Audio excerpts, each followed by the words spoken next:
cuarto tuvimos a Ofelia. Era su primer año en la escuela. Ofelia era sólida y alargada como una estaca, una figura sin redondeces debido a la abundancia de huesos a la vista. Tenía el pelo negro, ondulado y desparejo. La boca de Ofelia era grande hasta para hablar, y parecía tener más dientes que el resto de las personas. También su voz era huesuda. Jamás se pintaba los labios ni los ojos, pero de las orejas le colgaban unas argollitas doradas que eran la única joya que le conocíamos, y que por su tamaño debían ser las de su nacimiento. Usaba un único modelo de delantal, botones abrochados hacia adelante hasta casi el comienzo de la garganta, de donde salía una florcita azul. Sus zapatos eran acordonados, los que entonces solo usaban los varones. Y andaba siempre con unos anteojos de marco grueso y cuadrado que, amarrados a dos cordones, le colgaban del cuello y reposaban sobre su pecho casi plano.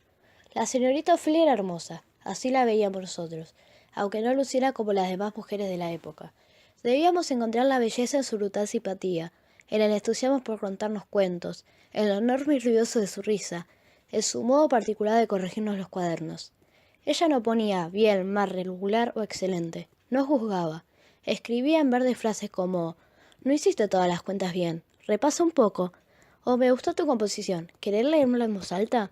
Así original era Ofelia. Para nosotros, y cuando digo nosotros hablo de todo cuarto, tenía un solo defecto. Se llevaba mal con el gordo Carreño, un compañero de grado al que todo lo que la naturaleza no le había puesto en el cerebro se lo había dado en bondad.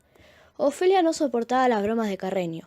Cierto es que ninguna maestra las había soportado demasiado bien, pero de Ofelia uno esperaba otra cosa, más paciencia, algo más de comprensión y sobre todo cierta dosis de ternura ante un personaje como el gordo, tan bueno y noble como un cucharón.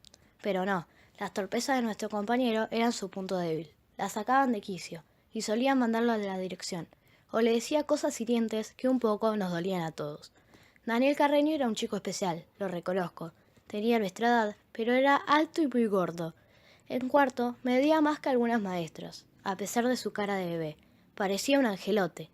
Por otro lado, además de comer alfajores y turrones en el aula, Carreño vivía contando chistes malos, tan malos que hacían reír, o comentando sus ocurrencias sin pensar si podían o no caerle mal a alguien. No lo hacía con maldad, porque, como ya dije, era más bueno que la sopa, pero lo hacía. Si se le daba la gana de decir que Ofelia le recordaba a un personaje de los Locos Adams, lo decía sin bajar la voz ni medir las consecuencias. Que Ofelia lo escuchara, por ejemplo, y entonces quisiera cogotarlo. Los padres de Carreño también eran gordos. Es posible que por eso no se preocuparan por la figura de su hijo. Daba la impresión de ser alegres y quererse muchos entre ellos. La mamá de Carreño, además, solía hacer tortas riquísimas que cada 2 por 3 traía a la escuela para compartir. También era muy buena modista. Siempre se ofrecía para confeccionar los trajes que hacían falta para los actos. Con todo, la señorita Ofelia Carreño no lo aguantaba y no sabía disimularlo. Y ese, para nosotros, era su único defecto. El gordo era burro y pesado, pero se hacía querer. Para nuestros padres, en cambio, los defectos de Ofelia eran otros, y según ellos, más graves. Ofelia pronunciaba mal algunas palabras. En vez de decir séptimo, por ejemplo, decía séptimo, y en vez de fuiste, a veces se le escapaba fuistes. No se preocupaba demasiado por hacernos llenar páginas y páginas del cuaderno sin necesidad. Charlábamos mucho. En el pizarrón se aseguraba de escribir sin errores. Continuamente consultaba un diccionario. Pero en los cuadernos, nuestras faltas de ortografía a veces se le pasaban por alto. Ahora me acuerdo, además, que era zurda. En esos tiempos, ser zurdo se consideraba un problema, una especie de enfermedad.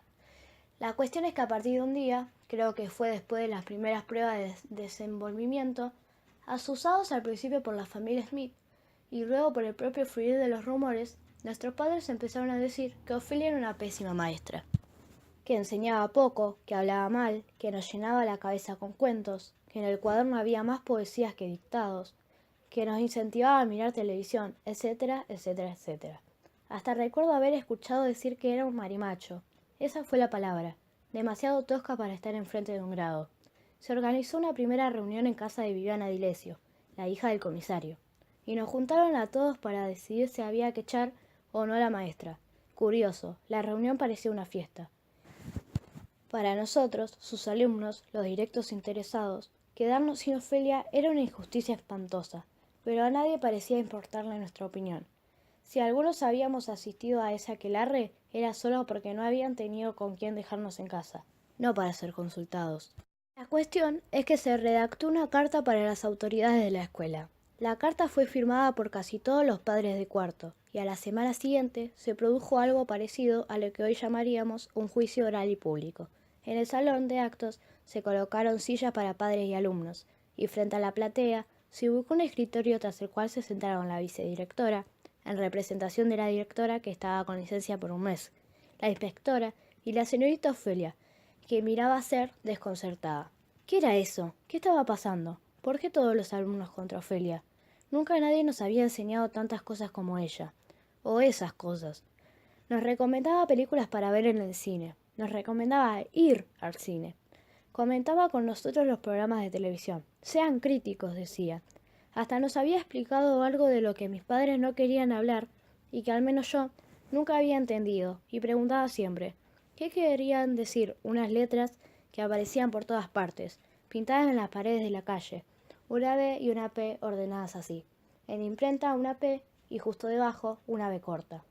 ¿Por qué tanta bronca contra Ofelia, que solo tenía el defecto de no soportar a Carreño?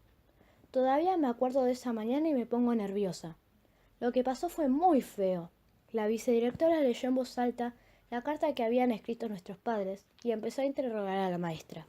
¿Es cierto, señorita, que hay palabras que no puede o no sabe pronunciar? Sí, señora, respondió Ofelia. Tengo un pro... No la dejó terminar.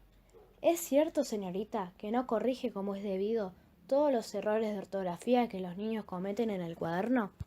No creo que sea así, respondió Ofelia, y trató de agregar algo, pero la interrumpieron.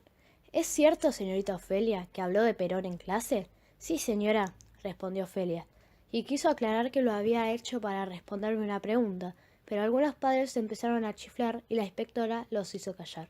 En esos tiempos, el expresidente Perón estaba proscripto, y no se lo podía ni nombrar. ¿Es cierto que iba a continuar el interrogativo cuando se oyó un rugido proveniente de la platea?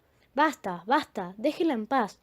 Todo el mundo giró su cabeza hacia el lugar donde venía la voz, y ahí vimos parado a Carreño, que se puso a hablar inspirado y no se calló cuando muchos intentaron que lo hiciera.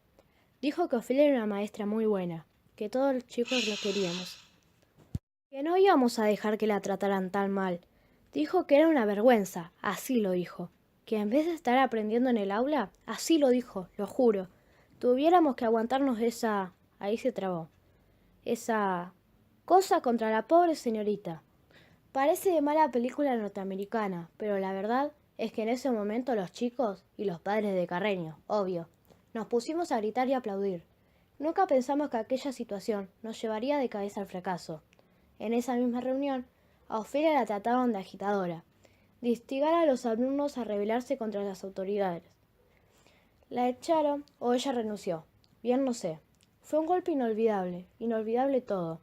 El día que vino a despedirse, Ofelia lloró desconsoladamente. Lo llamó a Carreño, lo abrazó y delante de todo el grado le pidió perdón. Aprendí mucho con ustedes, nos dijo, y se fue de nuestras vidas para siempre.